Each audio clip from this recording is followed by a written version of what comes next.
तो ब्रेक के बाद आपका एक बार फिर स्वागत है हमारे खास कार्यक्रम चर्चा में, जिसमें अब हमारा विषय है युद्ध लगातार सदमे में सराफा बाजार। ईरान, इजरायल और अमेरिका के बीच हालात खासे तनावपूर्ण हैं। ऊर्जा संकट को लेकर पूरे विश्व के जितने भी देश हैं आर्थिक चुनौतियों से जूझ रहे हैं। इन चुनौतियों के बीच देश के सम्माननीय प्रधानमंत्री नरेंद्र मोदी सार्वजनिक रूप से जनता से आह्वान किए हैं कि आप अगले एक साल तक सोना खरीदने से परहेज करें, क्योंकि इसमें देश की बड़ी मात्रा में विदेशी मुद्रा का व्यय होता है। क्योंकि सोना हमारे यहाँ तो होता नहीं, सोना आयात करना पड़ता है। वो आयात करने के लिए बड़ी कीमत विदेशी मुद्रा की शक्ल में देश को चुकानी पड़ती है। मोदी जी ने आह्वान किया तो बहस का विषय बना, पर सरकार केवल आह्वान तक नहीं रही। सरकार ने इस संदर्भ में कदम भी उठाए। पहला कदम तो ये उठाया कि 2 दिन बाद ही सरकार ने सोने पर आयात शुल्क 6% से बढ़ाकर 15% कर दिया। 6% से 15% की वृद्धि अपने आप में बहुत बड़ा कदम है और इसका बड़ा अंतर है। मतलब अगर दुबई में सोना 1.5 लाख रुपए का है तो भारत में उसकी कीमत तकरीबन 2.25 लाख रुपए तक भी पहुंच सकती है। 15% की ड्यूटी का मतलब कमोबेश इतना ही हुआ। चांदी के संदर्भ में भी सरकार ने कदम उठाया और अब आयात के संदर्भ में जो बेरोक टोक था उस पर भी काफी प्रतिबंध लगा दिए कि चांदी के लिए लाइसेंस होगा, अधिकतम सीमा 100 किलो होगी। ये दोनों ही कदम को लेकर देश का सराफा बाजार खासा आशंका में है। देश की विदेशी मुद्रा बचेगी ये तो ठीक है, पर सोने चांदी के व्यवसाय से लाखों परिवार चलते हैं, हजारों कारोबारी और उस कारोबार से जुड़े हुए लाखों कारीगर, उनके सामने तो रोजी रोटी का संकट। पर इसके संदर्भ में दलील यह है कि जब आर्थिक संकट हो तो उस समय पर एक आर्थिक अनुशासन का परिचय देशवासियों को देना चाहिए। तो वो तो आर्थिक अनुशासन का परिचय देंगे, पर उनका जीवन चलेगा कैसे, इसको लेकर बात करना जरूरी है। तो कुल मिलाकर जो नई परिस्थितियां हैं उसे कैसे इस कारोबार से जुड़े हुए लोग देखते हैं, हमारी जानने में दिलचस्पी है। तो इस विषय पर ही आज हम बात करेंगे। हमारे साथ इस चर्चा का हिस्सा बनने के लिए 3 खास मेहमान हैं। क्योंकि सोने चांदी के कारोबार पर बातचीत थी तो हमारे साथ में त्रिलोक चंद्र बरड़िया जी इस समय मौजूद है। छत्तीसगढ़ में सोने चांदी के कारोबार के पर्याय हैं त्रिलोक चंद्र बरड़िया। एटी ज्वेलर्स, जिसकी ख्याति न केवल प्रदेश बल्कि देश में है, उसके चेयरमैन है त्रिलोक जी। वो हमारे साथ स्टूडियो में मौजूद है। हमारे साथ में आर के मिश्रा जी हैं, जिस भारतीय जनता पार्टी की केंद्र में और कई राज्यों में सरकार है, उसके प्रवक्ता है मिश्रा जी। सरकार का फैसला है, सरकार के कदम है, तो वो कदम कितने जायज हैं यह बताने के लिए मिश्रा जी हमारे साथ हैं। और इनके बीच में हमारे साथ डॉक्टर चरण सिंह जी हैं। जब भी ऐसे आर्थिक जटिल विषय होते हैं उसे सरल बनाने के लिए हम डॉक्टर चरण सिंह जी को याद करते हैं।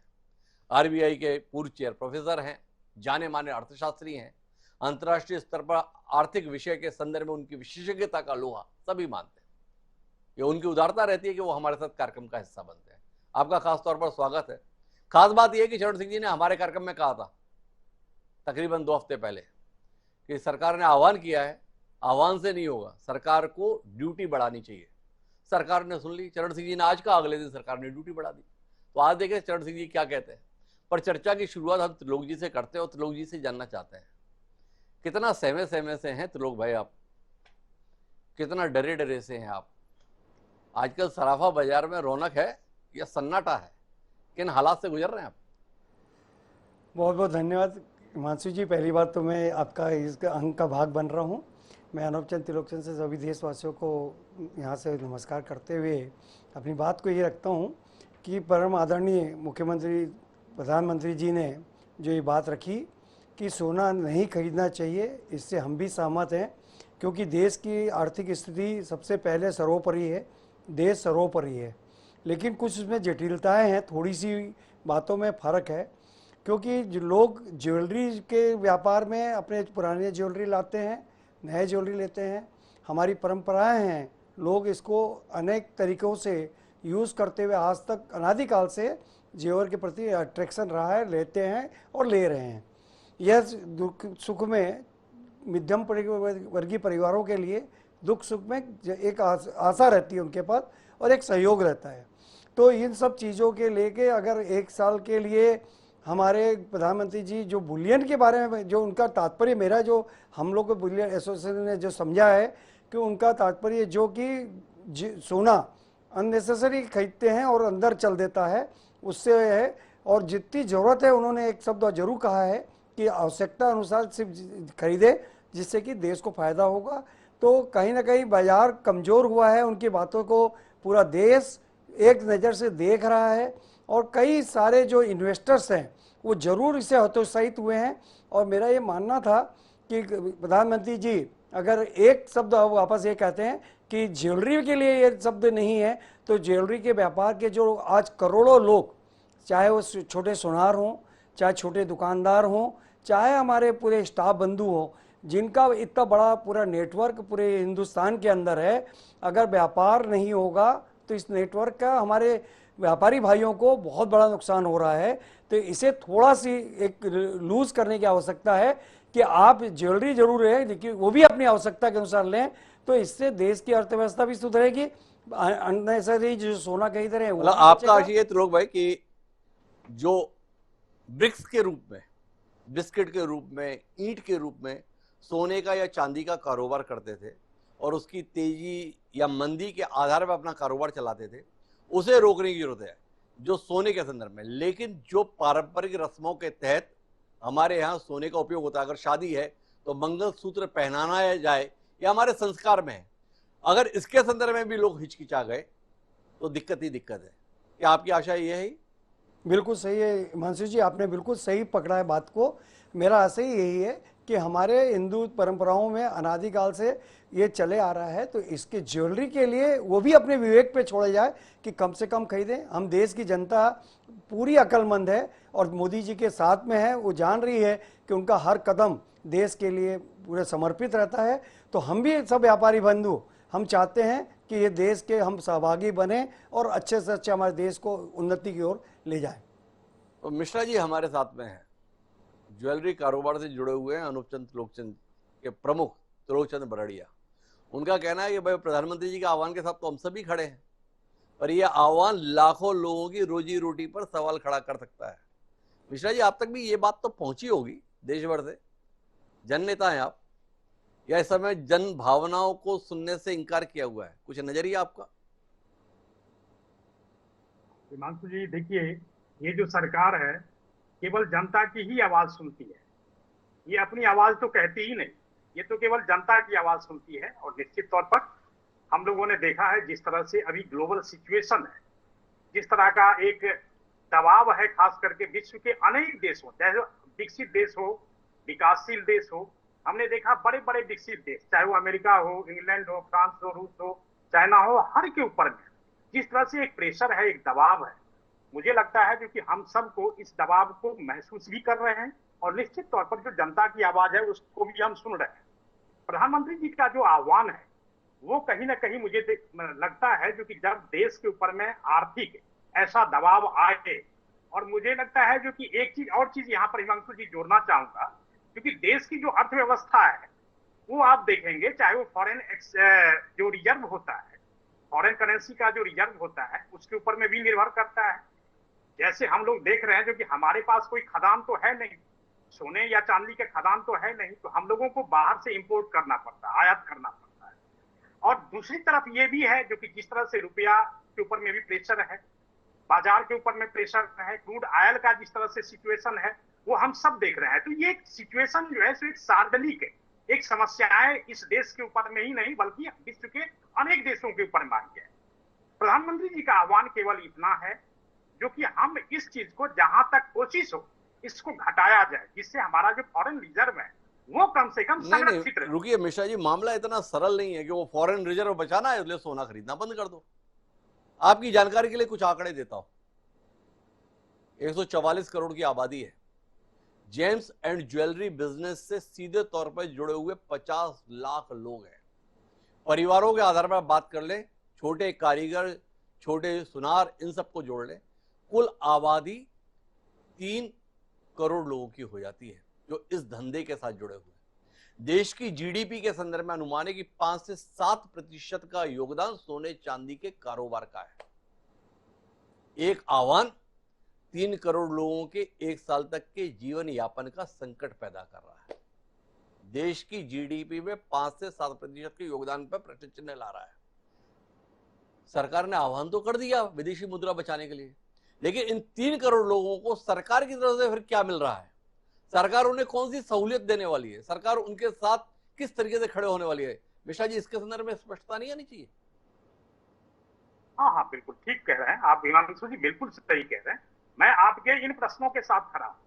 और जो हमारे जो व्यापारी वर्ग हैं, जो ज्वेलरी वर्ग हैं, जो ज्वेलरी का कारोबार करते हैं, जो ज्वेलरी व्यवसाय के अंदर में है, मुझे लगता है जो कि इस प्रधानमंत्री जी ने अनेक ऐसे संगठनों को हम लोगों ने देखा है जो कि कैसे उन्होंने उनसे उबारा करने के लिए उन्होंने बहुत सारे ऐसे पैकेज या बहुत ऐसी घोषणाएं करी है जो मुझे लगता है जो कि अनेक व्यवसायियों को इससे राहत भी मिली है।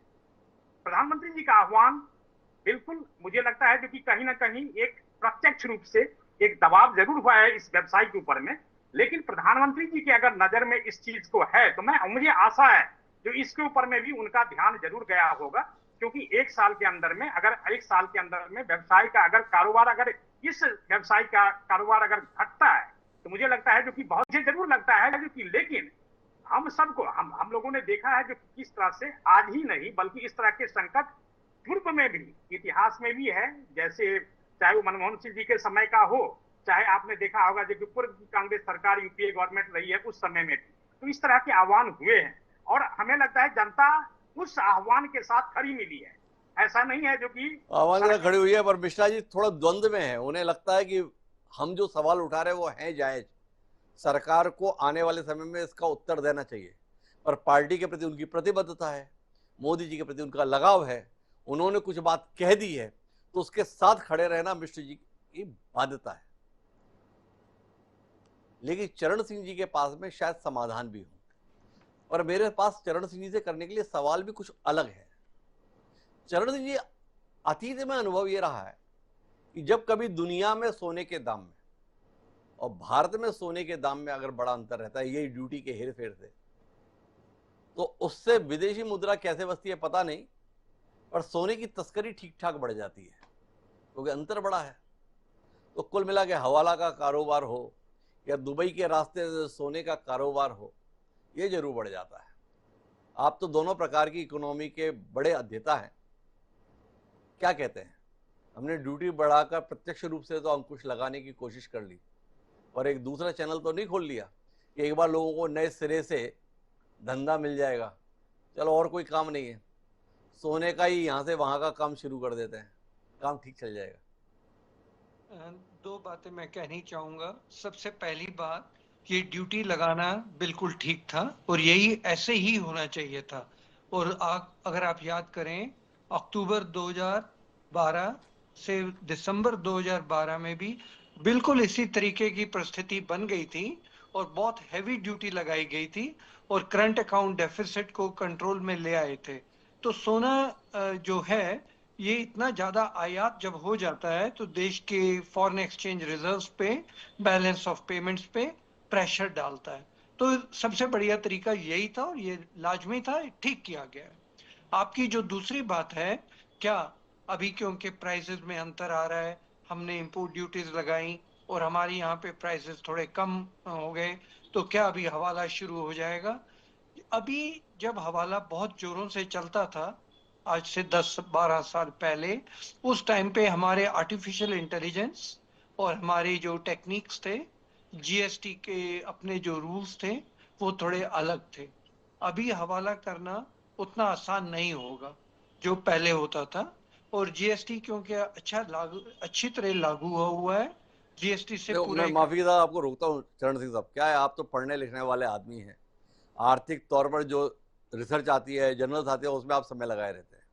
जब रेट ज़्यादा नहीं था ना, तब भी 2 साल या 3 साल पहले की है कि वो कर्नाटक की डीजी की बेटी बार बार दुबई से बेंगलोर आ रही थी, जा रही थी। क्यों आ रही थी? क्योंकि साथ में सोना लेकर आ रही थी, ठीक ठाक तरीके से।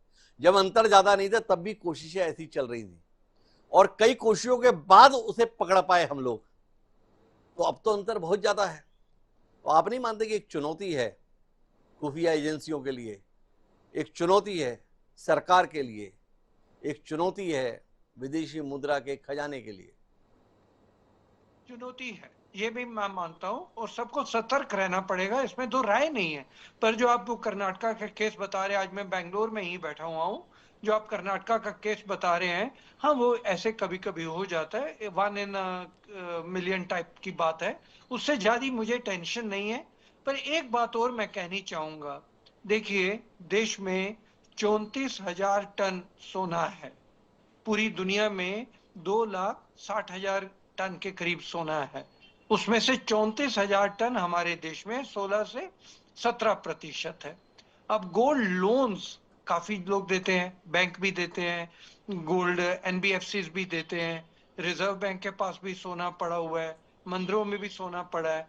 तो मैंने एक अनुमान लगाया था, 7,500 टन सोना इन सब जगह पे है। इसका मतलब है 34,000 टन में से अगर 7,500 टन निकाल दिया जाए, 8,000 टन निकाल दिया जाए, तो 26,000 टन हमारे घरों में सोना पड़ा हुआ है। अगर सरकार ये एक किस्म की ड्यूटी लगा के रोकती है, तो गोल्ड रीमोनेटाइजेशन हो सकता है।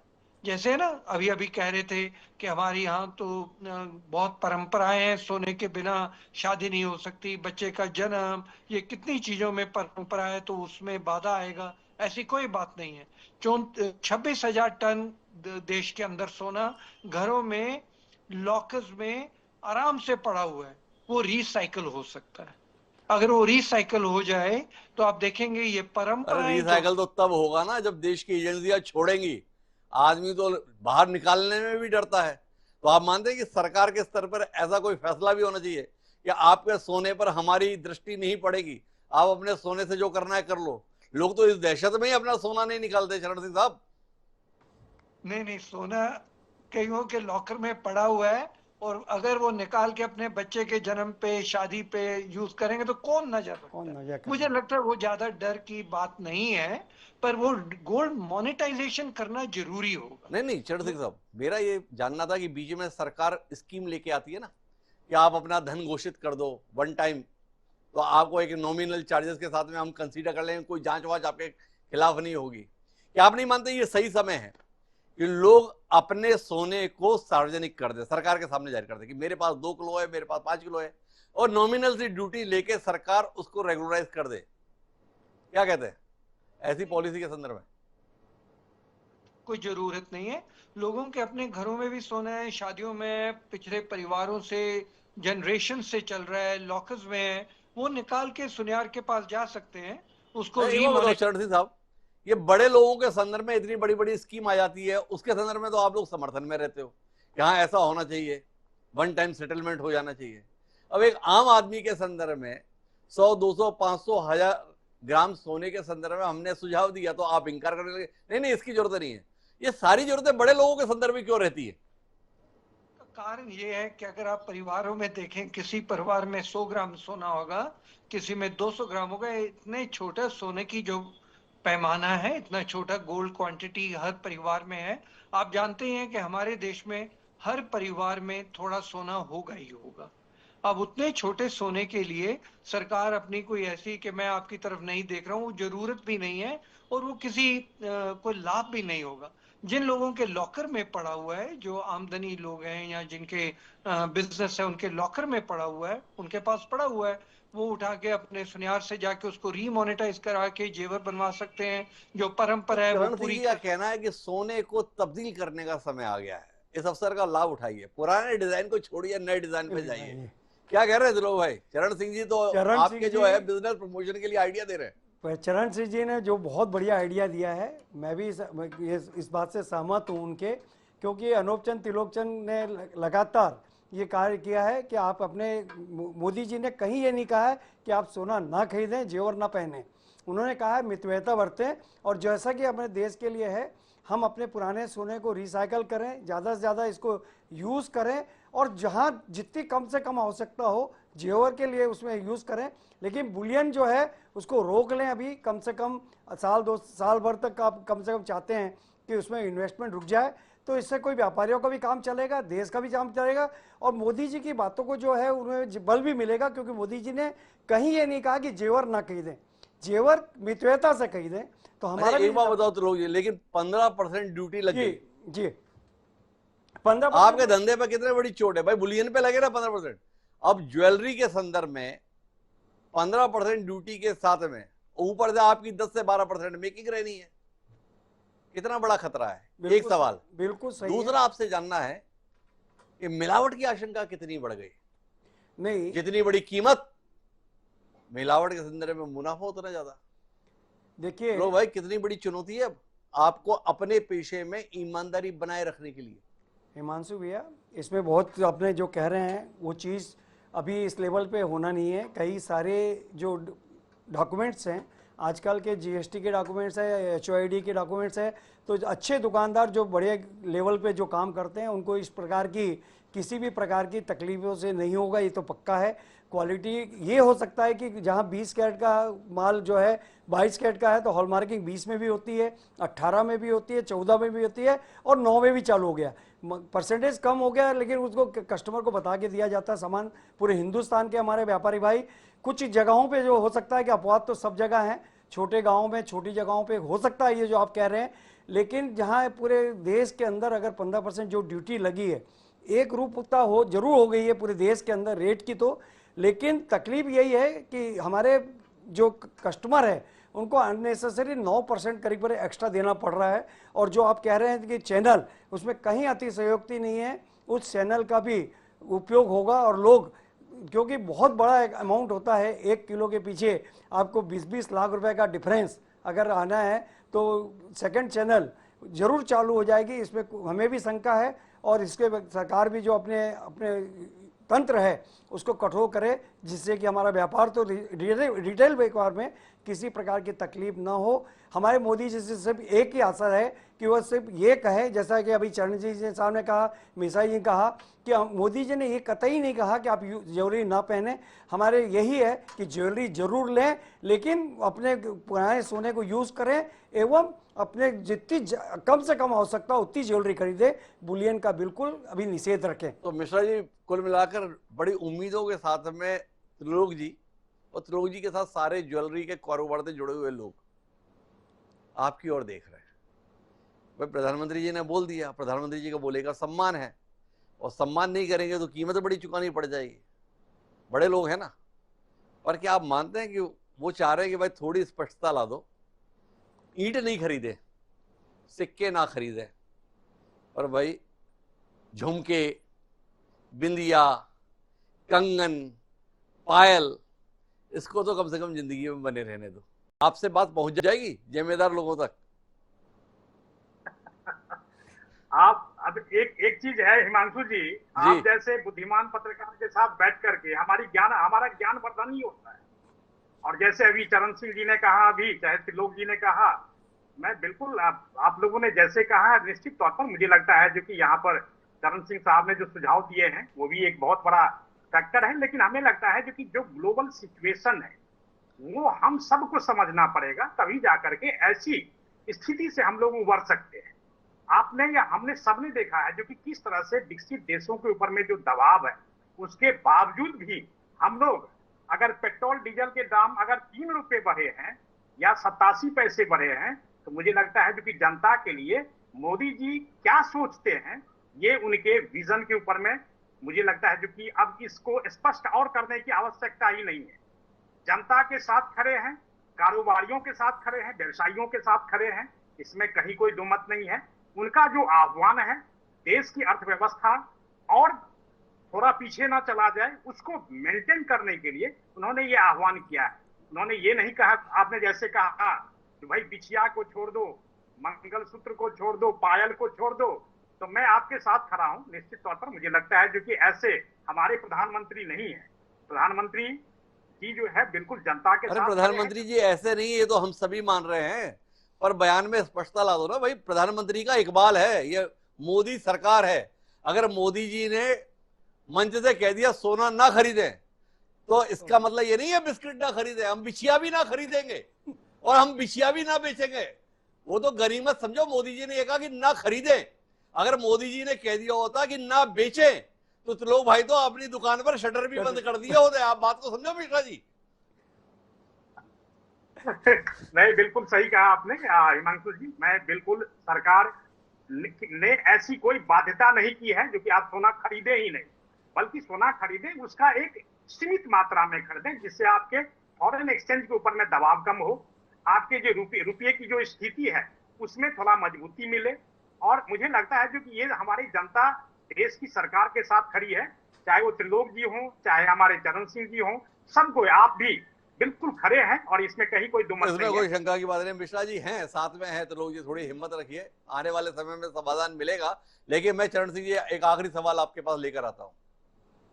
50 लाख सीधे तौर पर व्यवसाय से जुड़े हुए लोग, और परिवार की दृष्टि से चले जाए तो 3 करोड़ लोगों की जिंदगी इस कारोबार से जुड़ी हुई। सरकार अगर इस कारोबार को 1 साल के लिए सीमित रखना चाहती है तो सरकार को इन लोगों के लिए कुछ करना चाहिए या नहीं करना चाहिए? बतौर अर्थशास्त्री इस पर आपकी राय। मेरी राय में जिस तरीके की दुनिया में मंदी छाई और काले बादल छा रहे हैं, हर देश के हर सिटीजन को थोड़ा खुद बर्दाश्त करना चाहिए। और ये जो हमारे अच्छे अच्छे सुनियार हैं, त्रिभुवन दास हैं, अभी जो आपके यहाँ बैठे हुए हैं, ये अपने जो कर्मचारी हैं इनको संभालें। 1 साल के लिए इन्होंने काफी नफा कमाया हुआ है, तो इनको भी थोड़ा अपने कर्मचारियों को संभालना चाहिए। और जैसे मैं बार बार कह रहा हूं कि ये गलत फहमी में रहना कि प्रधानमंत्री जो परंपरा नहीं समझते हैं, सब लोग परंपरा समझते हैं। जो अंदर सोना पड़ा हुआ है उसको निकाला जाए, उससे व्यापार चलाया जाए। जो अर्थव्यवस्था का बाहर से सोना लाया जा रहा है उस पर प्रेशर मिनिमम किया जाए। उसमें प्रेशर इतनी मिनिमम किया जाए। तो कुल मिलाकर हमारी बातचीत का निचोड़ यह है कि दुनिया इस समय एक आर्थिक तनाव के दौर से गुजर रही है। तो ऐसे में केवल देश के प्रधानमंत्री की जिम्मेदारी नहीं है कि वह इस आर्थिक चुनौती का सामना करे। 144 करोड़ भारतवासियों की जिम्मेदारी बनती है कि इस चुनौती में हम मजबूती के साथ डटे रहें। डटे रहने के लिए कहीं ना कहीं एक आर्थिक अनुशासन की जरूरत है। हम अपनी आवश्यकताओं को कुछ हद तक सीमित रख सकते हैं, और सोना तो वस्तुतः हमारे यहाँ जरूरत कम, विलासिता की चीज ज्यादा समझी जाती है। उम्मीद है कि लोग प्रधानमंत्री की भावना को समझेंगे और उसके अनुसार कदम उठाएंगे। आप तीनों मेहमानों का बहुत बहुत धन्यवाद हमारे साथ इस चर्चा का हिस्सा बनने के लिए। आज के इस कार्यक्रम में इतना ही। दीजिए मुझे इजाजत। सदा प्रणाम।